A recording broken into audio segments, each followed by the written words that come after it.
જય શ્રી કૃષ્ણ. આજે ખરેખર હૃદયમાં એક અનોખો આનંદ છે. જાણે કે એમ લાગે છે કે આજે આપણી આ સત્સંગની સરિતા કોઈ દિવ્ય સાગરમાં ભરવાની હોય. આજે આપણે જે વિષય પર વાત કરવાના છીએ ને, એ વિષય એટલે આપણા પુષ્ટિ માર્ગનો પ્રાણ, આપણું હૃદય, શ્રી યમુનાષ્ટક.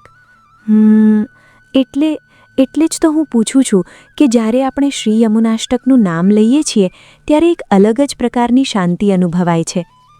પણ મને એ સમજવું છે કે એક વૈષ્ણવ માટે શ્રી યમુનાષ્ટક માત્ર સ્તોત્ર છે કે એથી કંઈક વિશેષ?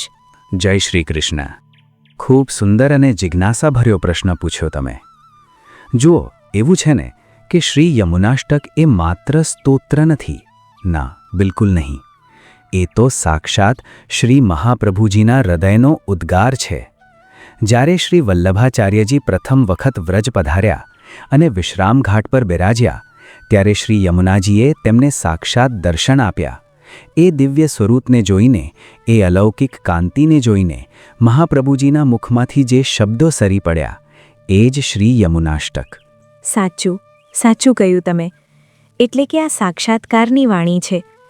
પણ મને ઘણીવાર એ વિચાર આવે છે કે પુષ્ટિ માર્ગમાં આપણે કોઈ પણ સેવાની શરૂઆત કરીએ, મનોરથ કરીએ કે ઠાકોરજીની સન્મુખ જઈએ તો સૌથી પહેલાં શ્રી યમુનાજીને જ કેમ યાદ કરીએ છીએ? એમનો મહિમા આટલો બધો કેમ? જી, આ સમજવા જેવી વાત છે. જુઓ, શ્રી યમુનાજી એક કૃપા શક્તિ છે. આપણા પુષ્ટિ માર્ગમાં એક બહુ સુંદર પંક્તિ છે, યમુના કે સંહારે તે યમુના સંહારે રે, और यमुना बिसारे ते यम ना बिसारे रे. આનો ભાવાર્થ સમજવા જેવો છે. જે જીવને શ્રી યમુનાજી સંભાળે છે, એટલે કે યાદ કરે છે, તેનું રક્ષણ શ્રી યમુના મહારાણી કરે છે. તેને પછી ક્યારેય યમરાજ યાદ નથી કરતા. એટલે કે એને જન્મ મરણના ફેરા કે યમની યાતના રહેતી નથી. પણ જો પુષ્ટિ જીવે શ્રી યમુનાજીને વિસારી દીધા, એમને ભૂલી ગયા, તો પછી યમરાજ એ જીવને ક્યારેય નથી ભૂલતા. ઓહો, આ તો બહુ ઊંડી વાત કરી તમે. એટલે કે શ્રી યમુનાજી આપણી અને ઠાકોરજીની વચ્ચે એક સેતુ સમાન છે? બિલકુલ. શ્રી યમુનાજી એ ઠાકોરજીની ચોથી પટરાણી છે, કાલિંદી છે. જુઓ, આપણો જીવ તો દોષોથી ભરેલો છે. પ્રભુ પાસે સીધું જવાની આપણી પાત્રતા ક્યાં? એટલે આપણે મા પાસે જઈએ છીએ. મા યમુના એ જીવના દોષોને દૂર કરે છે અને પ્રભુને લાયક બનાવે છે. યમુનાષ્ટકમાં દર્શાવ્યું છે ને કે કલિંદગીરી મસ્તકે પતદ અમંદ પૂરોજ્જવલા. એટલે શ્રી યમુનાજી પર્વત પરથી ઉતરે છે ત્યારે જેટલા વેગવંતા અને ઉજ્જવલ છે, એટલા જ તે ભક્તોના હૃદયના અજ્ઞાનને ધોઈ નાખે છે. સાચું છે. એટલે જ કદાચ આપણે એમને પાપનાશીની કહીએ છીએ. પણ તમે જે પેલી પંક્તિ કહી, યમુના કે સંહારે તે યમના સંહારે રે, એમાં યમરાજ અને યમુનાજીનો શું સંબંધ? જી, ચોક્કસ. પૌરાણિક દૃષ્ટિએ જુઓ તો સૂર્યપુત્રી હોવાને નાતે યમુનાજી યમરાજના બહેન છે. એટલે જે વૈષ્ણવ યમુનાષ્ટકનું ગાન કરે છે તેને યમની યાતના રહેતી નથી. પણ પુષ્ટિમાર્ગીય દૃષ્ટિએ આનાથી પણ ઊંડું રહસ્ય છે. યમરાજ એટલે ન્યાય અને શ્રી યમુનાજી એટલે કૃપા. જ્યાં ન્યાય હોય ત્યાં ગુનાહની સજા મળે, પણ જ્યાં કૃપા હોય ત્યાં અપરાધ ક્ષમા થઈ જાય. શ્રી યમુનાજી ઠાકોરજી પાસે આપણી ભલામણ કરે છે કે પ્રભુ, આ જીવ મારો છે, એને અપનાવી લો. અને પ્રભુ પોતાની પ્રિયતમાની વાત ક્યારેય ટાળતા નથી. આ જ તો સેવા ફળ છે. વાહ, કેવો સુંદર ભાવ છે! એટલે જ કદાચ યમુનાષ્ટકના પાઠથી ઠાકોરજી જલ્દી પ્રસન્ન થાય છે. તમે મને પેલા સૌંદર્ય વર્ણન વિશે કહેતા હતા, જે મહાપ્રભુજીએ કર્યું છે. એમાં એવું તે શું વિશેષ છે કે જે જીવને ઠાકોરજી તરફ ખેંચે છે? જુઓ, એવું છે ને કે શ્રી યમુનાજીનું સૌંદર્ય એ લૌકિક નથી, એ અલૌકિક છે. શ્રી મહાપ્રભુજી વર્ણન કરે છે કે એમના કિનારે હંસ, મોર અને પોપટ જેવા પક્ષીઓ કલરવ કરે છે. આ પક્ષીઓ કોણ છે ખબર છે? એ તો સિદ્ધ ભક્તો છે, જે પક્ષીનું સ્વરૂપ લઈને યમુનાજીની સેવા કરી રહ્યા છે. યમુનાજીના જળ પાસે પ્રભુ શ્રી કૃષ્ણ ક્રીડા કરી છે, તેમાં સ્નાન કર્યું છે. એટલે જ્યારે વૈષ્ણવ યમુનાજીના જળનો સ્પર્શ કરે છે ત્યારે તેને સાક્ષાત પ્રભુના અંગ સ્પર્શનો અનુભવ થાય છે. આ સાંભળીને જ રૂવાડા ઊભા થઈ જાય છે. પણ આજકાલના સમયમાં જ્યારે આપણે આટલા વ્યસ્ત છીએ ત્યારે યમુનાષ્ટકનો પાઠ કેવી રીતે કરવો જોઈએ? શું એના માટે કોઈ ખાસ વિધિ છે કે પછી માત્ર ભાવ જ કાફી છે? જુઓ, ભાવ તો સર્વોપરી છે જ, એમાં કોઈ શંકા નથી. પણ પુષ્ટિ માર્ગ એ મર્યાદા અને સ્નેહનો માર્ગ છે. યમુનાષ્ટકનો પાઠ શુદ્ધતાથી અને એકાગ્રતાથી થાય તો એનું ફળ જલ્દી મળે છે. જે આનો નિત્ય પાઠ કરે છે, બધી જ સિદ્ધિઓ એના હાથમાં હોય છે. અને સિદ્ધિ એટલે કઈ? લૌકિક સંપત્તિ નહીં, પણ કૃષ્ણ પ્રેમ. એ જ સાચી સિદ્ધિ છે. સાચું સાચું કહ્યું. કૃષ્ણ પ્રેમ મળી જાય પછી બીજું જોઈએ પણ શું? પણ મને એક પ્રશ્ન એ થાય છે કે શું યમુનાષ્ટકનો પાઠ માત્ર મુક્તિ મેળવવા માટે જ કરવાનો કે એનો કોઈ બીજો પણ હેતુ છે? બહુ સારો પ્રશ્ન છે. પુષ્ટિ માર્ગી વૈષ્ણવ ક્યારેય મુક્તિ નથી માંગતો. મુક્તિ તો બહુ નાની વસ્તુ છે. વૈષ્ણવ તો ભક્તિ માંગે છે, રતિ માંગે છે. યમુનાષ્ટકમાં દર્શાવવામાં આવ્યું છે કે તવાષ્ટકમિદમ મુદા પઠતી સૂરસુતે સદા સમસ્ત દુરિતક્ષયો ભવતી વૈ મુકુંદે રતિઃ. અહીં મુકુંદે રતિઃ શબ્દ બહુ મહત્વનો છે. એનો અર્થ છે શ્રી કૃષ્ણમાં અડગ પ્રેમ. પાપ એટલે કે અજાણતા થયેલા પાપ તો ક્ષય થઈ જ જશે, પણ અસલી ફળ તો ઠાકુરજીના ચરણોમાં પ્રીતિ જાગવી એ છે. એટલે જ તો આપણે કહીએ છીએ કે યમુનાજી આપણને ઠાકુરજીની લીલામાં પ્રવેશ અપાવે છે. મેં સાંભળ્યું છે કે ગંગાજી અને યમુનાજી વચ્ચે પણ એક બહુ સુંદર તફાવત આપણા માર્ગમાં બતાવ્યો છે. એ શું છે? હા, એ સમજવા જેવું છે.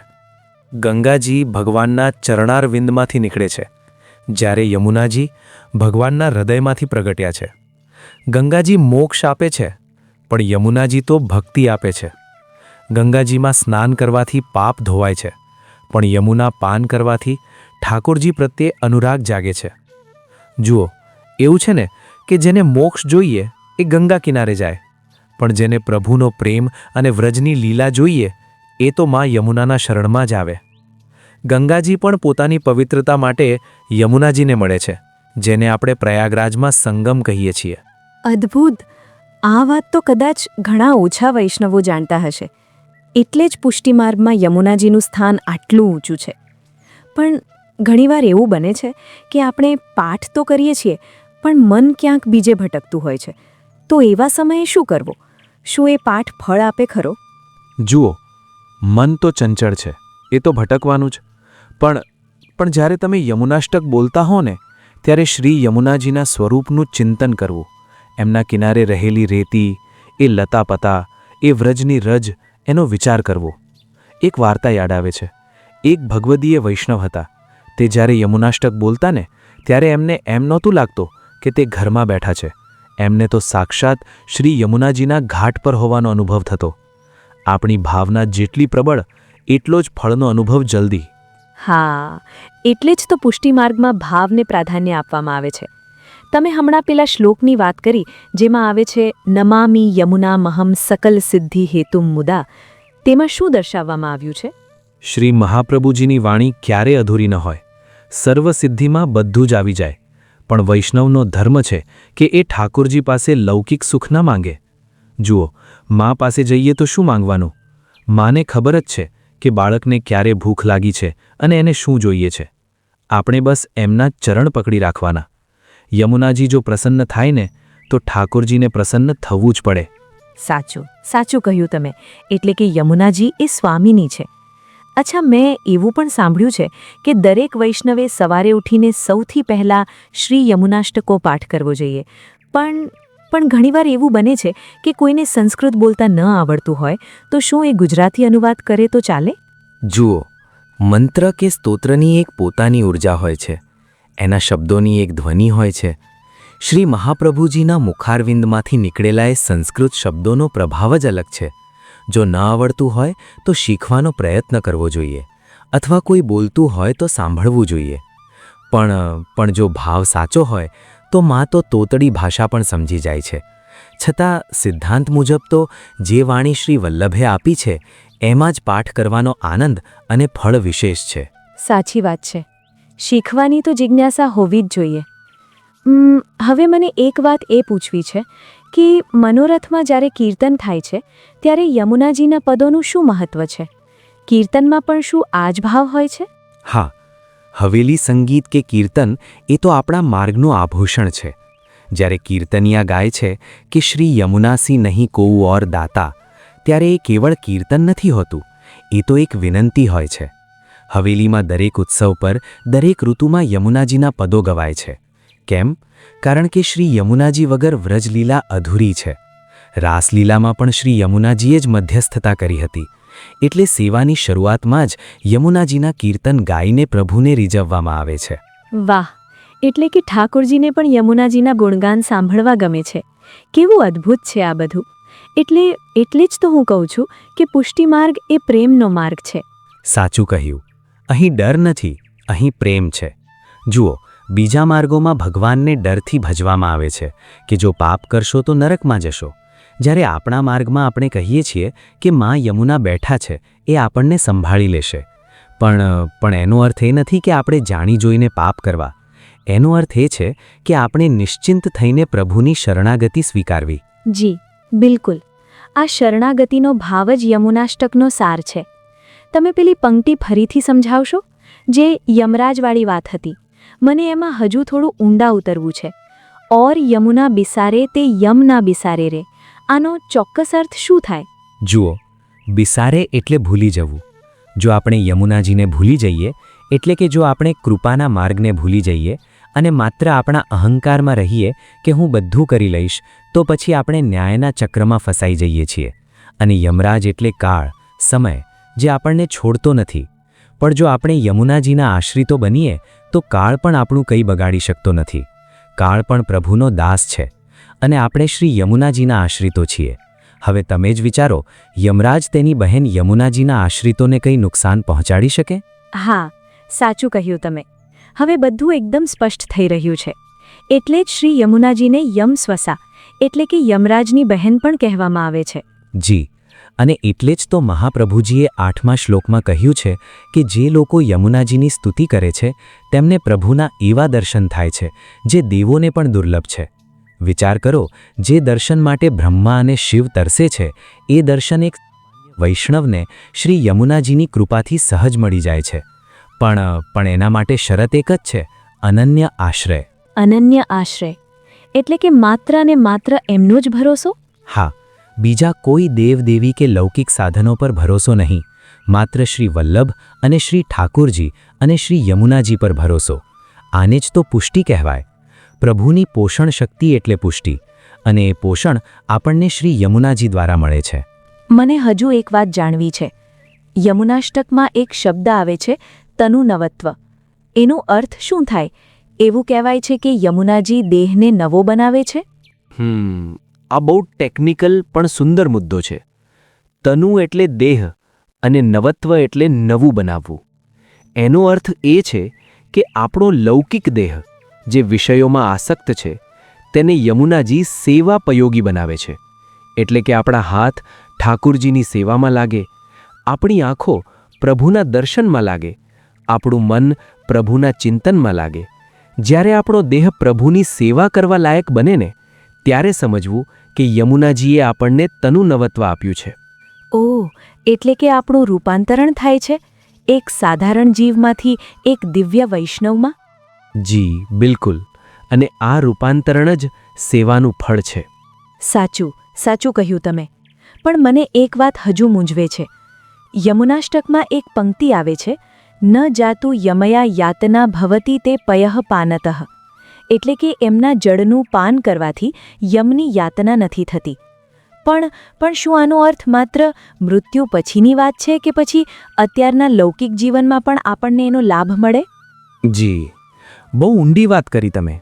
જુઓ, યમયાતના એટલે માત્ર નરકની પીડા નહીં. આ સંસારમાં જે આપણને રોગ, શોક, ચિંતા અને ભય લાગે છે ને, એ પણ એક પ્રકારની યમયાતના જ છે. જે વૈષ્ણવ નિત્ય યમુનાષ્ટકનો પાઠ કરે છે અથવા યમુનાજીનું પાન કરે છે, એને સંસારની આધિ વ્યાધિ ઉપાધિ હેરાન નથી કરતી. એનું મન એટલું મજબૂત થઈ જાય છે કે એને ખબર હોય છે કે મારી મા બેઠી છે, મને કંઈ નહીં થાય. એટલે કે આ અભયપદ છે.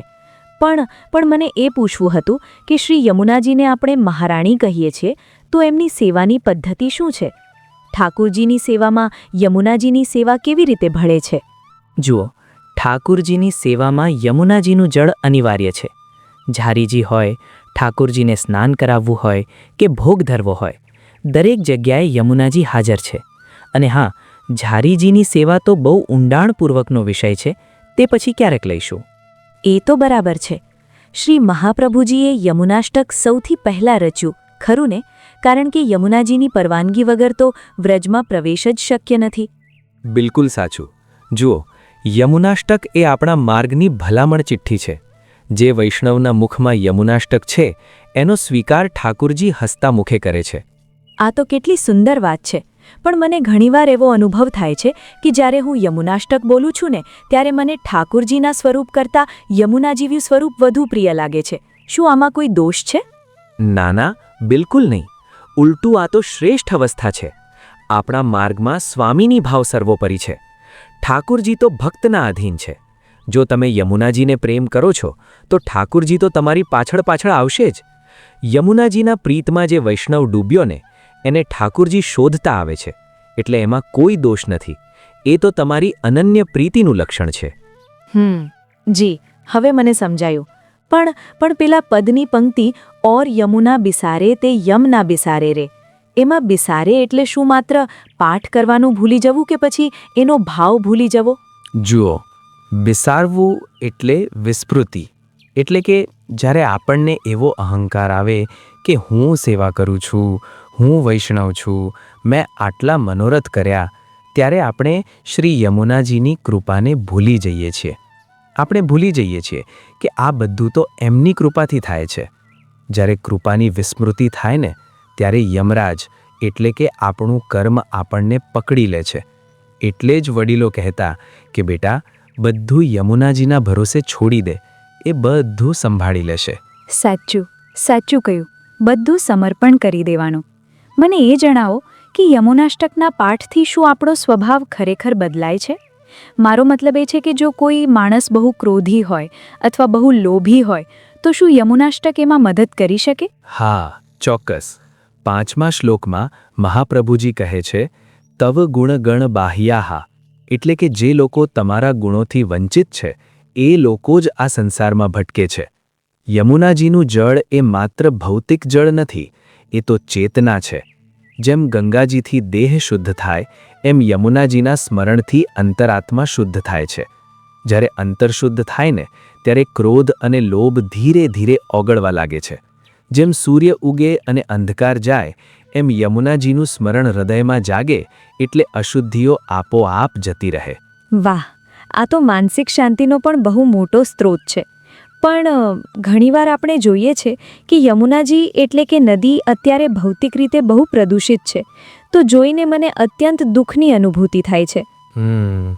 જુઓ, આ બહુ મહત્વનો પ્રશ્ન છે. પણ એક વાત યાદ રાખજો, યમુનાજીનું ભૌતિક સ્વરૂપ આપણી નજરે પ્રદૂષિત હોઈ શકે, પણ એમનું આધિભૌતિક અને આધ્યાત્મિક સ્વરૂપ હંમેશા દિવ્ય જ છે. જેમ ઠાકોરજીની મૂર્તિ લાકડા કે પથ્થરની કે ધાતુની હોઈ શકે, તેને પુષ્ટ કર્યા પછી વૈષ્ણવ માટે તો એ સાક્ષાત પૂર્ણ પુરુષોત્તમ છે. એમ જ યમુનાજીના જળમાં પ્રદૂષણ હોવા છતાં એની દિવ્યતા અક્ષત છે. પણ હા, એક વૈષ્ણવ તરીકે આપણી ફરજ પણ છે કે આપણે એમને ભૌતિક રીતે પણ સ્વચ્છ રાખવા પ્રયત્ન કરીએ. સેવા અને જાળવણી બંને સાથે ચાલવા જોઈએ. સાચું કહ્યું. આપણી માને સ્વચ્છ રાખવાની જવાબદારી તો આપણી જ છે. એટલે જ કદાચ આપણા માર્ગમાં યમુનાજીની સેવા એટલે કે જમુના પાન અને યમુના પૂજનનું આટલું મહત્વ છે. જી, બિલકુલ.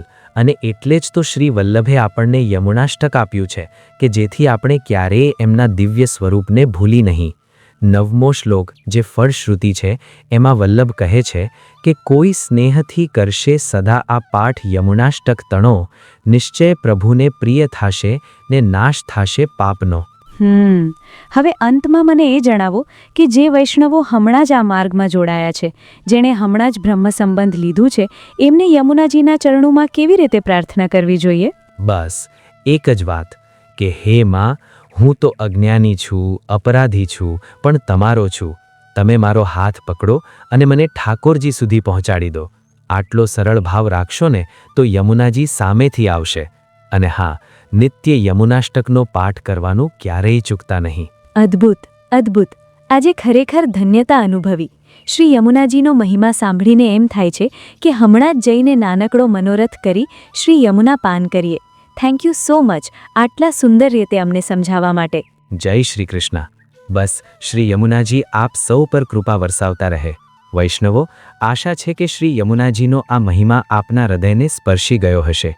જો આપને આ ચર્ચા ગમી હોય તો આ ચેનલને જરૂરથી સબસ્ક્રાઇબ કરજો, આ વિડીયોને લાઇક કરજો અને અન્ય વૈષ્ણવો સાથે શેર કરજો, જેથી આ ભક્તિનો પ્રવાહ ઘરે ઘરે પહોંચે. જય શ્રી કૃષ્ણ.